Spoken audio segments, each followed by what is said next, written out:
shortly before 3 a.m. when police were called here to Palmer Avenue when they learned that a 5-year-old was missing from his bed. He says he was sitting watching television when one of the bullets came through his house and missed him by only 3 feet. No information right now points to this being a hate crime, and police are still trying to determine what led up to tonight's shooting. Over 100 pounds.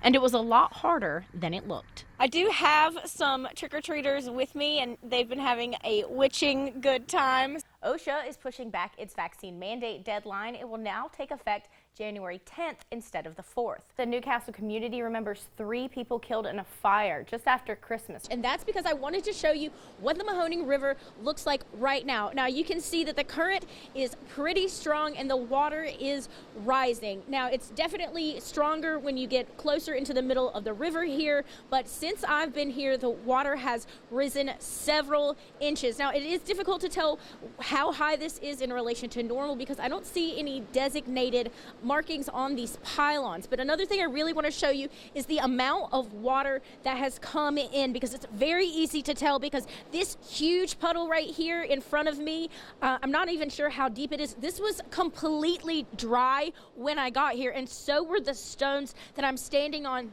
Legina Solomon's son, Landon Lockhart, was discovered murdered in January. Thursday, he would have graduated from the 8th grade. I've never seen this much violence in my life. I live and grew up in this house. Her house was shot up in April. She also says her son's grave has been vandalized. The detective just doesn't call me. He doesn't keep me updated. And if I call him, I'm either going to voicemail.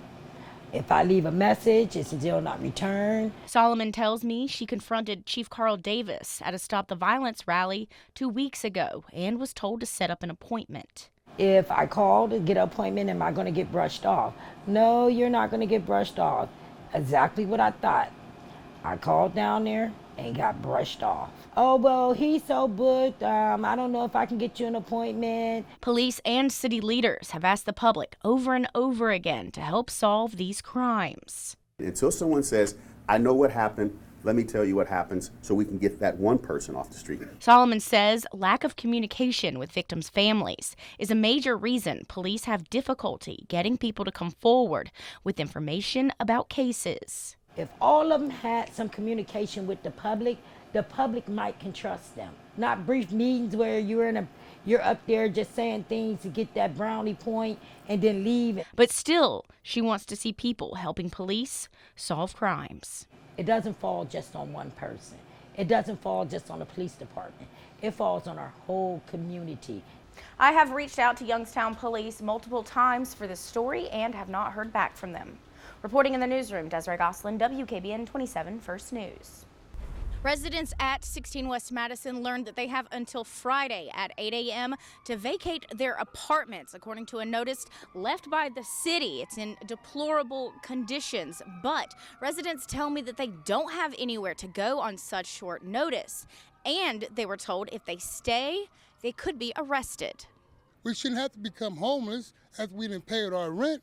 So this is bigger than the condition of this building. We're talking about human beings right now. So what are we supposed to do? We got clothes, we got furniture, we got everything, food. What are we supposed to do? Several residents tell me they have been looking for a new apartment even before the city's notice, but are having trouble finding housing. To be told you're gone, you got to be out of here in 2 or 3 days. There is nothing available. I'm still looking, been looking for a year. I have a woman now and a little girl to take care of, and we're all looking for something. And then suddenly, you got to go. We reached out to Mike Durkin, Youngstown's Code Enforcement and Blight Remediation Superintendent. He says they're working to find everyone housing, but the tenants I talked to say the enforcement officer on scene only gave them information for a homeless shelter. He was like, oh, well, we can probably help you with accommodations. And he slapped us with the pamphlet. The rescue mission of Mahoning Valley, it was like a slap in the face. The tag on the outside of the building cites plumbing and the interior as code violations, but doesn't go into detail. I spoke to the building manager off camera. He says the city didn't provide a list of violations, and the owner plans to appeal. But the tenants are not allowed to stay there during the appeals process, according to the notice. They gave us the 3 days. If anybody was caught on this property after Friday, they will be arrested. That's not right. These tenants say they were told they could only enter the building after Friday with an inspector present. Reporting in Youngstown, Desirae Gostlin, WKBN 27 First News. Right now, this is just your standard flatbed trailer, but it's an art project in the works come this Saturday. It's going to be filled with rainbow decorations just like these, and at least a dozen people ready to celebrate Pride. I was raised in a very conservative family by a lot of straight people, and I grew up gay. Robert Denick-Joki planned this year's drag performances for Pride and says visibility for the community is what this day is about. I think that we should have a Pride celebration in every city, in every town, until the day that we don't have to have them anymore, because it's not strange to be gay.